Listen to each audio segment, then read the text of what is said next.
Welcome to RingOffice. Here's how you can manage the incoming call routing behavior of your phone line from our customer self-care portal. Once logged in, navigate to the IP-Centrex tab.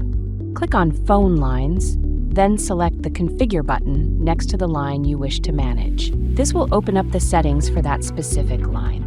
Once in the IP-Centrex settings on the left-hand menu, click on Incoming Calls. Here you can customize the default answering mode for incoming call routing. You have several options to choose from. Ring, forward, voicemail. Calls ring to the registered phone system first. If unanswered, follow forwarding rules and then go to voicemail if enabled. Ring, then forward. Calls ring to the phone system first, then follow forwarding rules if not answered. Ring, then voicemail. Calls ring to the phone system first, then go to voicemail if unanswered. Forward, then voicemail. Calls follow forwarding rules first, then go to voicemail if unanswered. Ring only.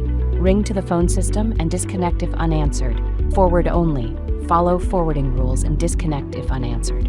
Voicemail only. Directly send calls to voicemail if enabled. Reject or disconnect the call immediately. Set the timeout field to determine how long calls will ring before moving to the next action. Finally, click Save to apply your settings and test the configuration. Thank you for choosing RingOffice.